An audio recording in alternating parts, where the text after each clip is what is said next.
Ito ang DWWD 1134 kHz. Balita, impormasyon at musika. AM at FM pinagsama. Ito ang Katropa Radio. Iba tayo. Kayo ay nakatutok sa 1134 kHz. DWDD Katropa Radio. Iba tayo. Kami po ay kasapi ng KBP, kapisanan ng mga broadcaster ng Pilipinas.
DWD 1134 kHz Katropa Radio. Iba tayo.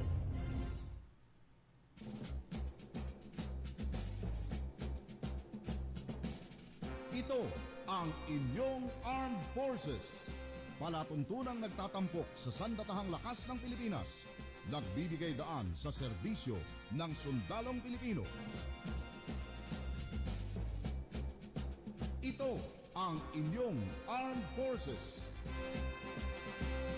Kilalanin ang mga kawal na naglilingkod sa bayan dito sa programang nagbibigay daan sa bawat panig ng katotohanan. Ito ang inyong armed forces. Isang mapagpalang araw ng Lunes mga katropa. July 8, 2019 mga katropa, sa programa ng inyong Armed Forces live na live dito pa rin po sa Katropa DWWD 1134 kHz sa AM band. At syempre, pwedeng mapanood sa ating Facebook page Katropa DWWD-CRS VRTV. Magandang hapon muna sa lahat po ng mga nakaantabay sa atin, sa mga subscribers sa ating YouTube channel DWWD Katropa. I-click lang po ang icon na bell para makapag-subscribe sa ating pong YouTube channel. And of course, i-like po ang ating official Facebook page, Katropa DWWD-CRS VRTV. Lui Claudio, hanggang alas 5 po ng hapon. Magandang araw muna sa lahat po ng mga taga-subaybay natin, Luzon, Visayas at Mindanao. At syempre sa lahat ng mga katropa natin sa Philippine Navy. Binabati ko muna si Lieutenant Edward Publico. Ayan, meron akong sinend sa kanya sa Viber. Sir, pacheck lang nung sinend ko. Medyo urgent yun. Oo, tinawagan ko siya kanina. Anyway, mga katropa, sa lahat ng mga Viceville babies at Christianatics. Ayan, magandang araw po sa inyong lahat. Pinabati ko rin po lahat ng mga katropa natin sa Nueva Vizcaya. Yan po ay mga nanonood ng Facebook Live. Yan sa clinic or sa hospital. Pinapangunahan yan ni Ate Kat. Si Ate Kat po ay hemodialysis nurse. Maraming salamat, Ate Kat. And of course, dyan sa Tondo. Yan, may nanonood rin po sa atin dyan. Si Rolene. Magandang hapon sa mga katropa natin dyan sa Tondo. Oras natin, 4:16 ng hapon mga katropa. At ang ating po mga panauhin, katulad po na binabanggit natin, Navy Day tuwing Monday dito po sa ating programa ang inyong Armed Forces. Kaya naman, ang mga katropa natin mula po sa Philippine Navy ang ating pong kasama hanggang alas 5. Mula po sa Naval Combat Engineering Brigade, magandang hapon po sa inyong dalawa. Sir, bumati muna tayo, Lieutenant Robredillo, sir. Mga tagapaginig dito sa DWDD at sa iyo kasamang Louie. And of course, si Lieutenant Montalvo, sir. Good afternoon po. Good afternoon sa lahat ng tagapakinig ng DWDD at sa iyo, Katropang Lui. Magandang hapon. Magandang hapon po. DWDD po, ayan. Para medyo mas magandang pakinggan, di ba? Katropang Kresya. DWDD. Ayan. Binabati ko muna yung nag-coin ng DWDD, si Katropang Lieutenant Colonel Michael T. Aquino, Philippine Army. Hi, Sir Mike. I hope nanonood ka or nakikinig ka today. Anyway, alamin po natin, ano nga ba ang Naval Combat Engineering Brigade at gaano ito kahalaga sa function ng Philippine Navy?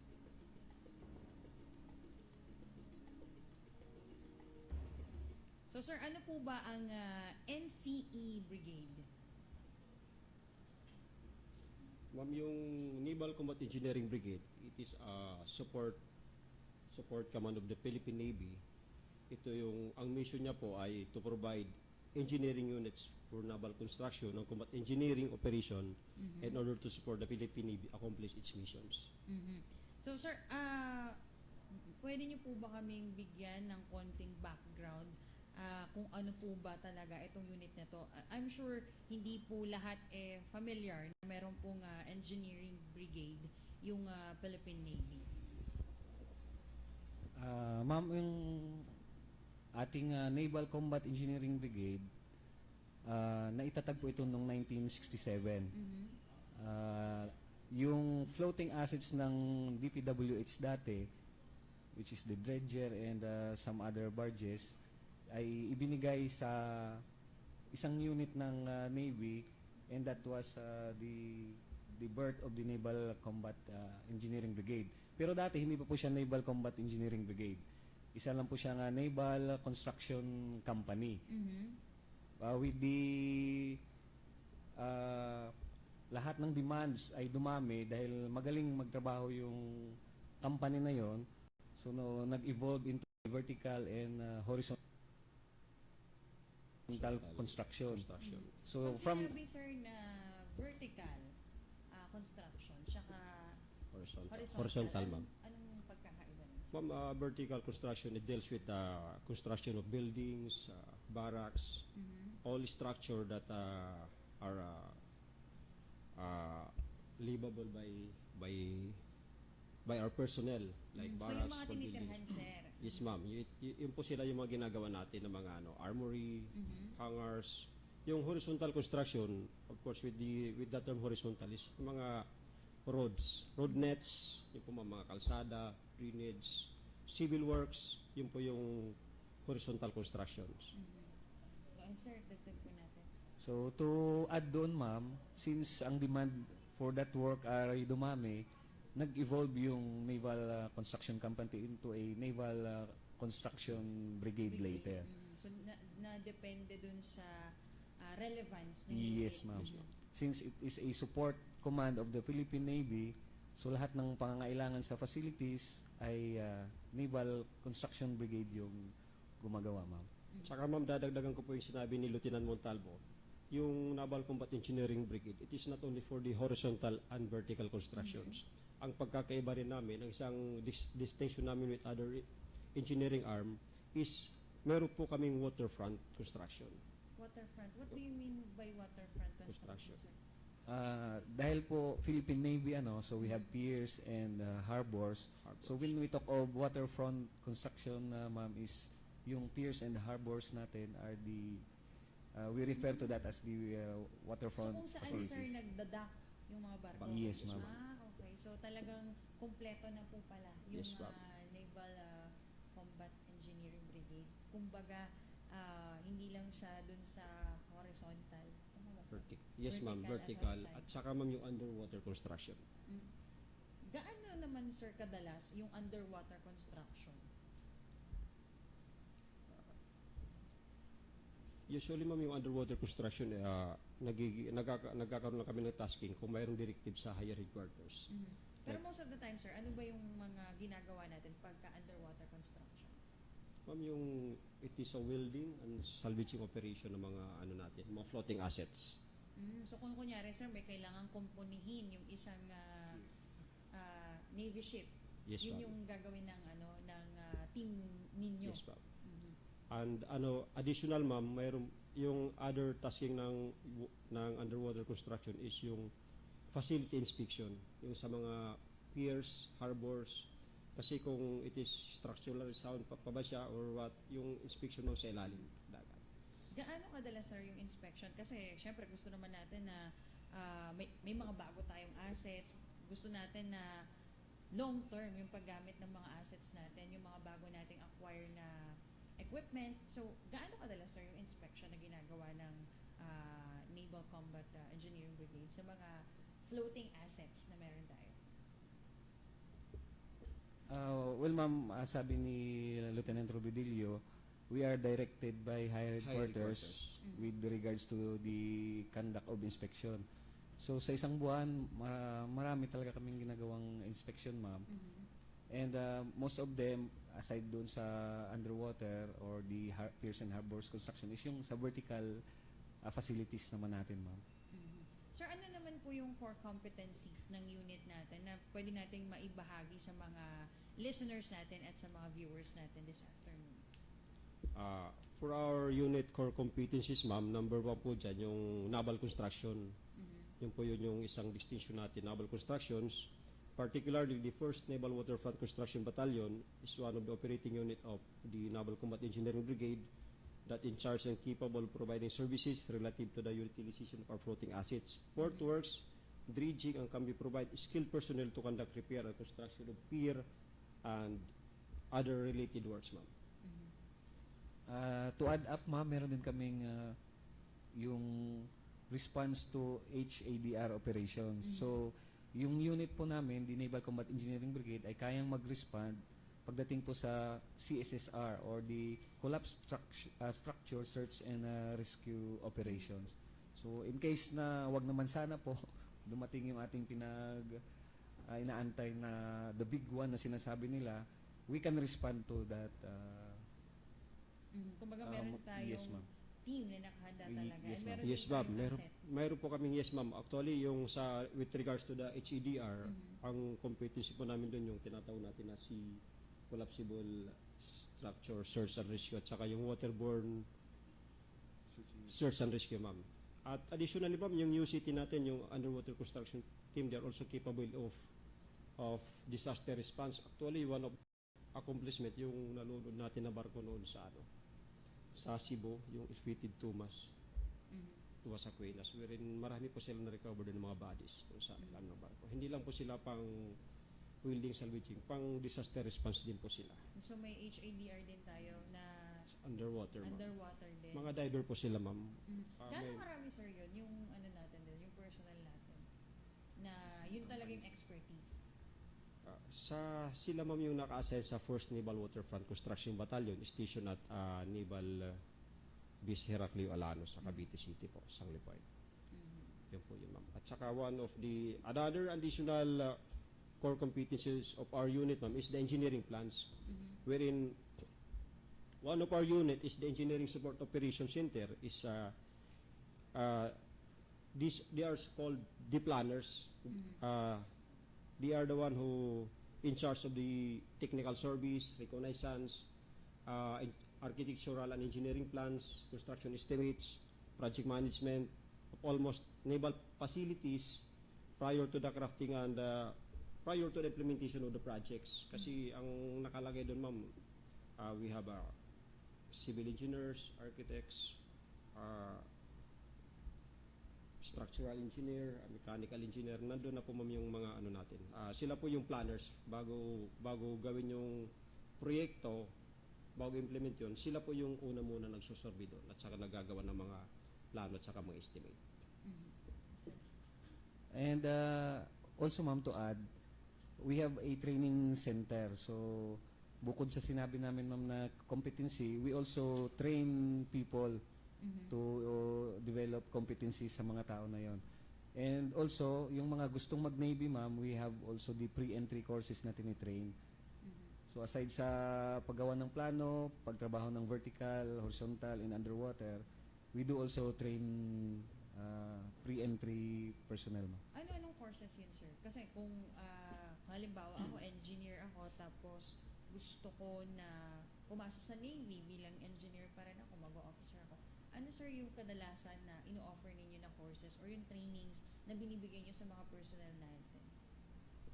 Mostly ma'am, meron kaming pag officers ka ma'am na mag-training ka sa Brigade Training Center, one of our training is called NCBOC, the Naval Combat Engineering Basic Officer Course.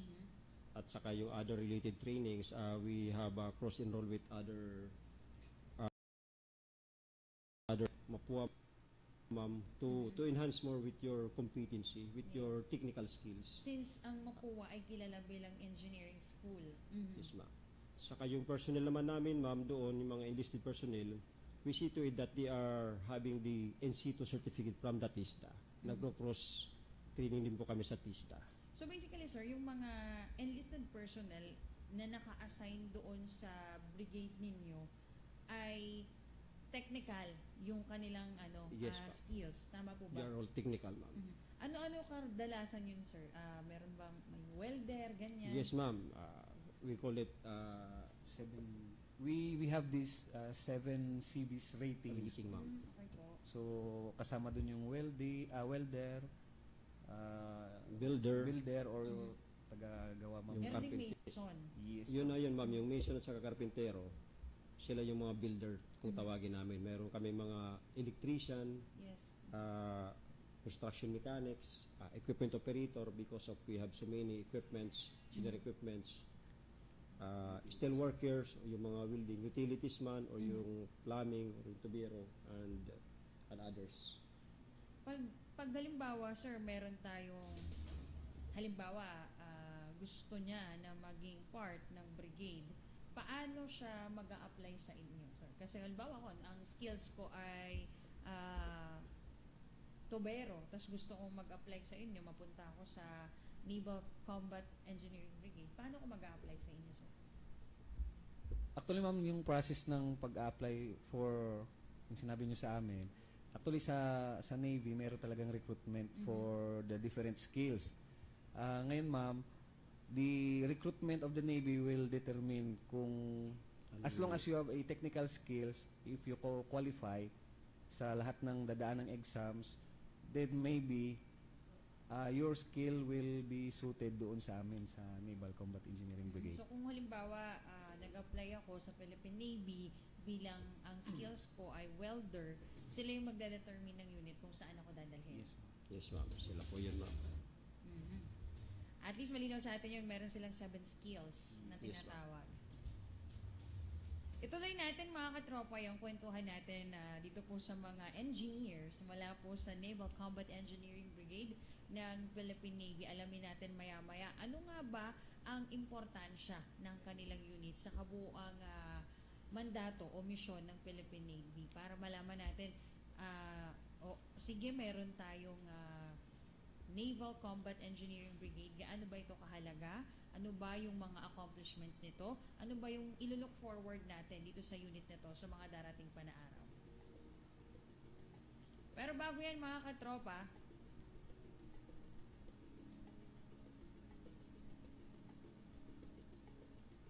tayo muna ay magpapakilala ng ating himpilan.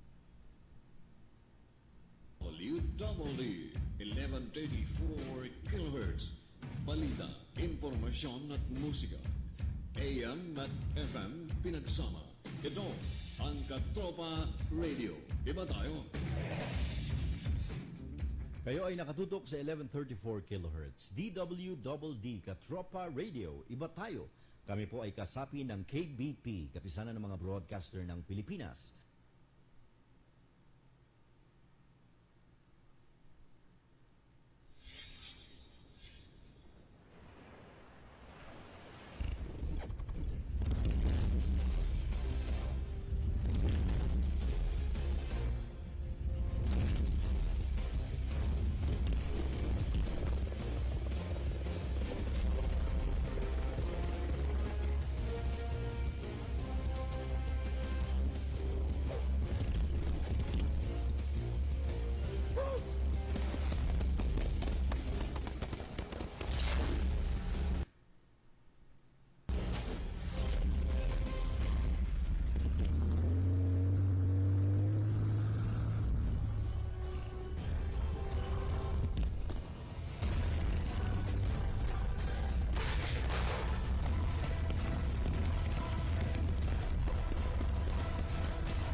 quarters, signal quarters. All hands, man your battle station. All hands, man your battle station. Switch on gun drive. Switch on gun drive.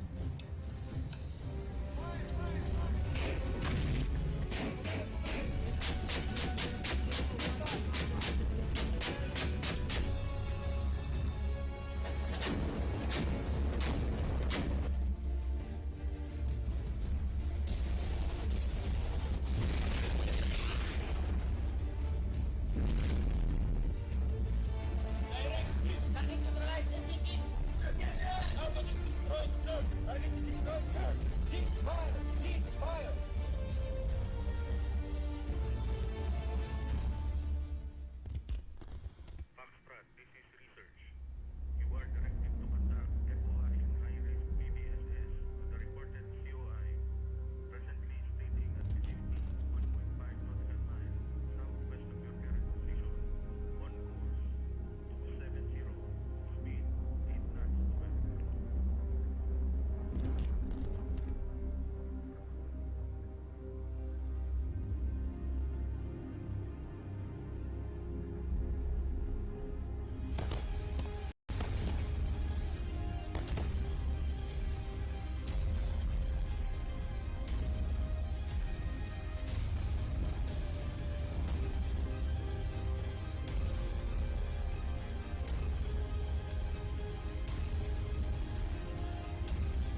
1134 kHz. Katropa Radio. Iba tayo. Mga katropa, nagbabalik tayo sa programa ang inyong Armed Forces. Dito pa rin po sa DWD Katropa Radio. Iba tayo. At syempre, live na live sa lahat po ng mga nakikinig sa kanilang radyo. 1134 kHz sa AM band. Lui Claudio ang inyong pong kasama. At syempre, mga katropa natin mula po sa Naval Combat Engineering Brigade. Mula po sa Philippine Navy. So, pinag-usapan natin kanina yung kanilang mga core competencies at kung ano ba yung mission ng kanilang unit. Ngayon naman, alamin natin mga katropa, sa mga nakalipas na panahon, ano po yung naging accomplishment, highlight ng inyo pong unit bilang isang brigade na tumutulong na ma-accomplish yung mission ng Philippine Navy? Ano po yung accomplishment ninyo sa ngayon, sir? Well, ma'am, since we are the engineering arm of the Philippine Navy, and doon sa vertical and horizontal facilities ang focus namin, kung maalala niyo yung Mabulis Island, Yes, sir. Mhm. so our Recently, troops, yung ano din, sir, di ba, yes, yung ma'am. turnover. Mhm. So yung gumawa ng fisherman's wharf doon is our troops from the Naval Combat Engineering Brigade. So Gaano katagal yun, sir, kinonstruct? Yung warp or yung fisherman's house yata yun, sir, no? Yes, ma'am. Mhm.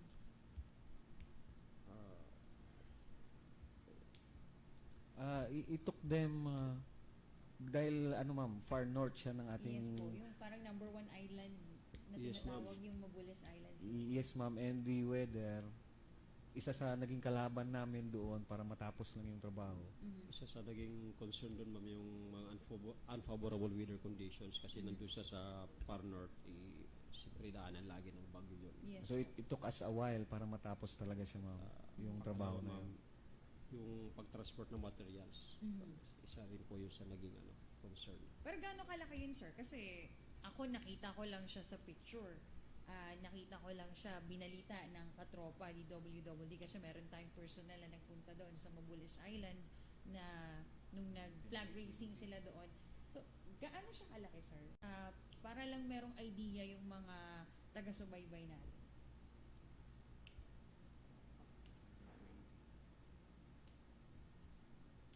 Estimate lang, sir, kung wala po tayong exact na data, at least an estimate kung gaano lang po siya kalaki.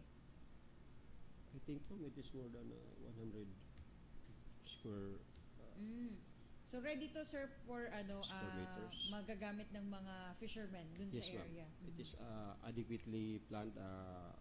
Lahat ng fishermen ma-accommodate po doon sa design na po. Kasi bago po gawin yon, pinag-aaralan po natin ng mga designers natin yung tinatawag natin na design requirement para doon sa occupant. Doon po, ma'am. Yung fit talaga para sa Fit po environment. na para yun. doon sa environments, yung tinatawag natin na occupant doon. Ilan ba yung personnel o yung tao na pwedeng ma-accommodate base doon sa activities ng isang area. We heard rin, sir, na ito ay yung parang magiging bilaran ng mga isda. Tama po ba, sir? Yung yung meron dong area na may pwedeng paglagyan ng ani ng harvest ng ng mga fishermen dun sa area. Yes, ma'am, with regards to the utilization of Yes, the po. facility, Facilities. so the local government there is planning to ganun, ma'am, for the utilization of dried fish maybe.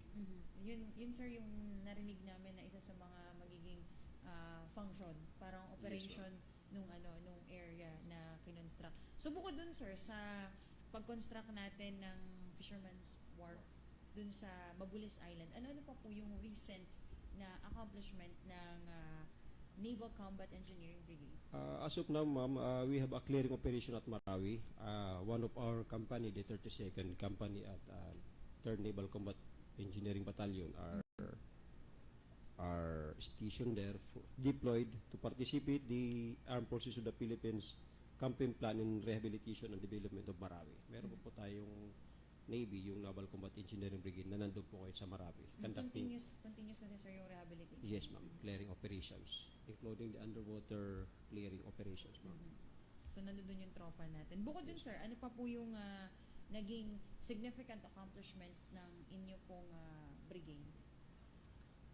Well, ma'am, since on the west side of our country, the West Philippine Sea, nandun yung ating Kalayaan Island Group.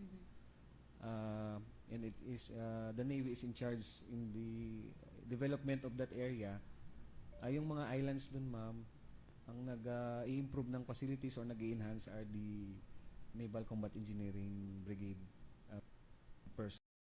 Yes, ma'am. Yes, ma'am. It is, ma'am, additional for Lieutenant Montalvo in support to the effort of the Philippine Navy in securing the Philippine seas, particularly the West Philippine Seas.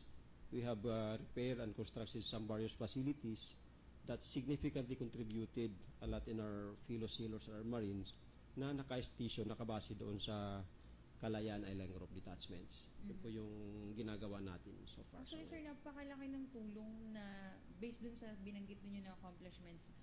Napakalaki nung ginagampanan nyo na role since unang-una yung binanggit nyo, yung recently Mabulis Island, tapos meron tayong KIG na talagang ito yung concern ng mga tao, ng mga tropa natin na makapag-enhance tayo ng facilities doon, makita talaga na yung Philippine Navy meron talagang nakaposisyon ng mga personnel and equipment doon sa area na yun. And at the same time, yung continuous na clearing operation sa Marawi dahil after ng nangyari sa Marawi, marami tayong mga nakita na sirang structures na ngayon, nandoon yung tropa natin at kayo yung isa sa mga tumutulong para ayusin yung mga structures sa Marawi. Yes, ma'am. Ma'am, aside from doon sa territorial defense, in support to the territorial defense operation na ginagawa natin doon sa West Philippine Seas, meron po tayong tinatawag rin na international defense engagement with other navies like the US Navy Seabees. We already completed may dalawa po tayong 2 classrooms completed at Palawan with the coordination and cooperation with the US Navy Seabees, ma'am. Counterpart doon, Yung sir. counterpart po natin under the CCCAD project or the Construction Civic Action Detail. So yun po yung support din natin sa national development dahil yung end user po yan, yung mga locals, yung mga local populace doon sa Palawan po. Sir, sa dami ng binanggit ninyo na significant accomplishments na may high impact, kumbaga lahat ito napakahalaga sa kabuuang mandato ng Philippine Navy. Ano ngayon, sir, yung mga assets or mga equipment na meron tayo inline doon sa Philippine Navy Modernization Program? Ano po yung mga meron na tayo ngayon na equipment sa brigade natin, sir? Ma'am, pagdating doon sa AFP Modernization Program, yung na-acquire ng brigade, just this year lang, 25 engineering equipments, heavy engineering equipments. So, include na doon yung mga bulldozer, pison, dump trucks, graders. So, this will be utilized for the most of the horizontal projects of the brigade and maybe the waterfront and port works na mga trabaho. Yung mga equipment po, ma'am, na binanggit ni Lieutenant Montalvo, ito po yung mission essential engineering equipment natin or it's part of the general engineering na pwede siya sa horizontal, pwede rin po siyang gamitin sa vertical constructions, including the backhoe loader, road roller, dump trucks. Yun yung 25 mission essential equipment, ma'am, na bago sa amin ngayon. Sa ngayon, sir, yung sa underwater Yes, na ma'am. construction, ano yung meron tayo na bagong acquire na makakatulong dun sa mga personnel natin? Ito yung mga divers, di ba, sir? Yes, ma'am, mga divers po natin yan. Ano po yung meron tayo dun na bago, sir? Kasi alam naman natin na talaga nag-modernize ang Armed Forces of the Philippines, pati na rin ang Philippine Navy. So, in relation doon sa binabanggit natin kanina na hindi lang tayo horizontal, hindi lang tayo vertical na construction, meron din tayong construction underwater. Ano, sir, yung mga equipment na nakuha natin or na-acquire natin na napunta po sa brigade natin? Ma'am, mayroon tayong mga surveying equipment from the UCT. Ano po yung sa pagkakaalam ko po, sir. Pero mayroon naman po siyang nakaprogram naman talaga na for procurement para sa to enhance the capability of our UCTs. In fact, ma'am, yung pag mayroon tayong mga bilateral exercises with the US Seabees, with our counterpart, US Navy Seabees, after po ng exercise, nag-donate po sila sa atin ng kanilang mga equipment para ma-enhance yung capability ng ating UCTs. Training, sir. Kasi sabi nyo kanina, meron tayong training center. Dito naman sa mga ginagamit natin ng mga bagong equipment, may training din po ba yung mga bagong, yung mga personnel natin? Natatrain din po ba sila as to how they will handle yung mga equipment na bago nating acquire? Yes, ma'am. Sa nabanggit natin kanina na ratings, yung 7 ratings, mayroon po tayong dalawa doon na related doon sa heavy equipment. Number 1 po yung construction mechanics. Sila po yung nagme-maintain ng mga equipment natin. Pangalawa po yung, yes ma'am, mga road rollers, ganun po ma'am, payloaders. Yung pangalawa naman po ma'am doon, yung equipment operator. Sila naman po yung nag-ooperate doon sa mga iba't ibang heavy equipment po natin. So maraming training din, sir, Yes, ma'am. bago maipagamit yung mga bagong acquire na equipment. Nagte-training muna talaga yung mga personnel natin. Yes ma'am, training po talaga sila. Sa ngayon, sir, kasi kakatapos lang ng Philippine Navy anniversary, and we heard that the Naval Combat Engineering Brigade ay magsa-celebrate din ng anniversary. Ano po yung mga anniversary activities ninyo, sir? Ma'am, yung nabanggit nyo na rin na incoming yung aming anniversary. So, ipinanganak yung aming unit July 15. So, this coming July 15 will be our 52nd anniversary. So, prior to that, may mga pre-anniversary activities kami gaya ng bloodletting, ma'am. So, nagdo-donate din po ng dugo yung ating mga personnel sa Naval Combat Engineering Brigade. We have also the creek clean-up, the coastal clean-up, ma'am. Meron kami engineering fun games. Yes, ma'am. Those were the pre-anniversary activities ng aming. Saka meron po kami, ma'am, inimbitahan mo po namin yung ibang mga tagapakinig. This coming July 12, meron po kaming Retirees and Reservist Day. Ano ibig sabihin nito, sir, na Retirees and Reservist Day? Anong mangyayari dito sa July 12? So, we are one of the units of the Navy na pinapahalagan po yung aming mga retirees and reservists. So, we intend a day for those personalities na wala na po sa serbisyo para mabigyan din sila ng halaga sa araw na yon. So sa Retirees and Reservist Day, ma'am, invited all ang mga retired and reserve personalities na naka-attach po sa CBs.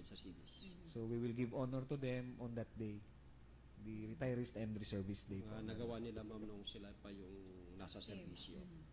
Sa July 15, sir, anong magiging activity or anong magiging event natin sa mismong araw ng anniversary ninyo?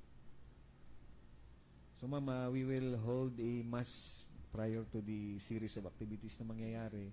And we will have a ceremony with our flag officer of command as our guest of honor at that time.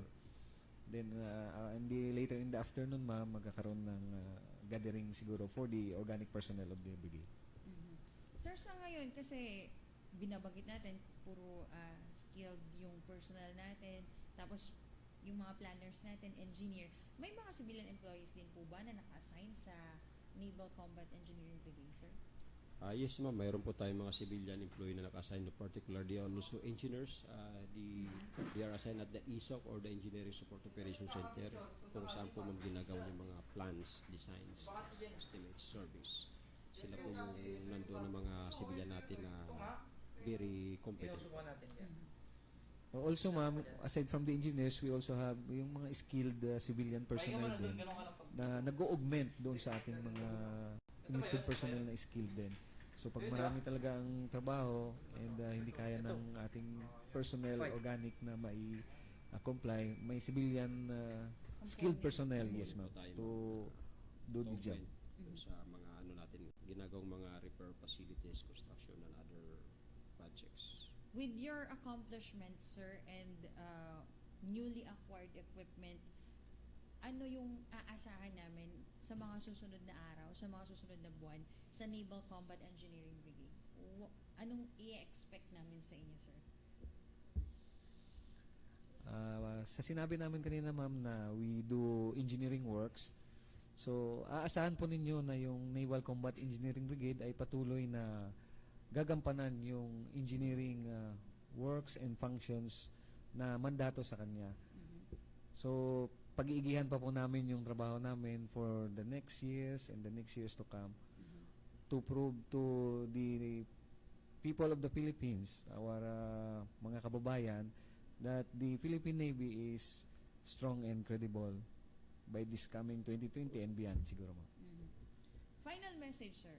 Siyempre, yung mga kababayan natin, gusto nilang marinig mula sa inyo na bukod dito sa mga significant accomplishments na binanggit natin, ano yung gusto nyong ipaalam sa mga Pilipino na talagang umaantabay sa Philippine Navy? Go ahead, sir. Lieutenant Robredo, sir.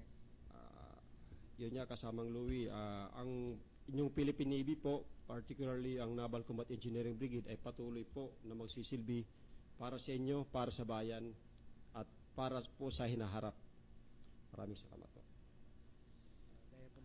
Gaya po ng sinabi ni Lieutenant Robredo, aasahan po ninyo na yung inyong Naval Combat Engineering Brigade ay patuloy na gagawa ng lahat ng magagandang serbisyo para matupad po ang tungkulin ng Philippine Navy. May gusto kayong batiin, sir? Pasalamatan. Go ahead. It's your time. Binabati ko po ang aming magiting at butihing commander ng Naval Combat Engineering Brigade, bago po siya, ma'am, na sa amin, si Captain Alfonsin Pitomanda Jr., Philippine Navy General Staff Course.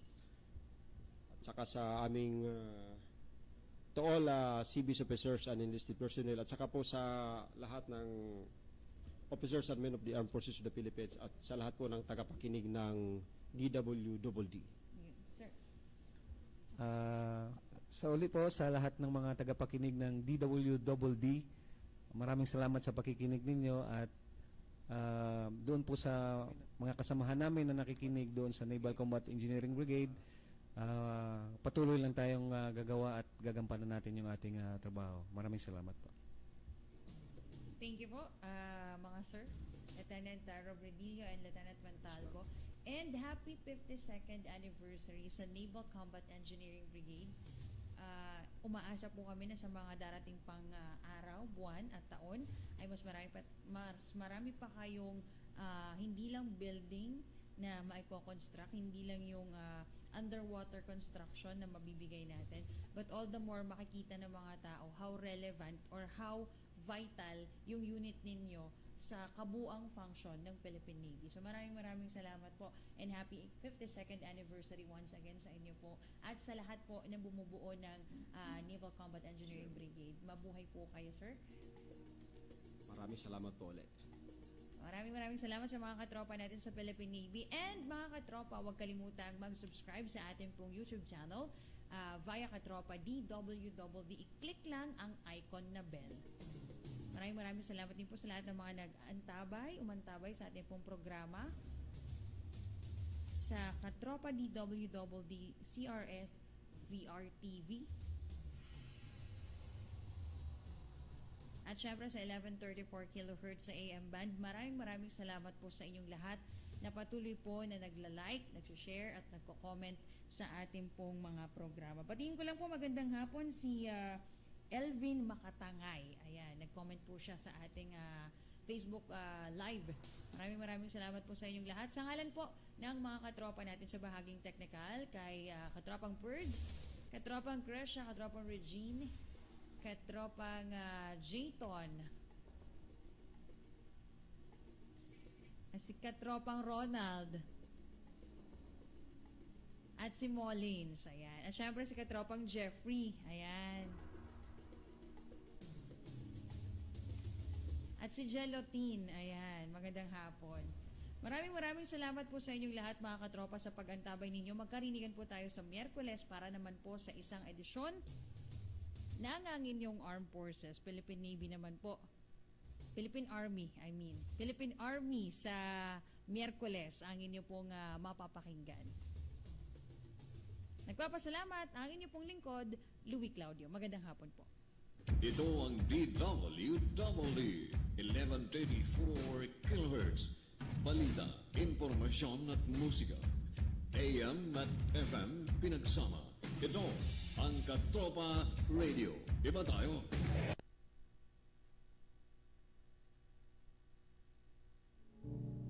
Sa pagsikat ng gintong araw, lalaban hanggang sa tagumpay.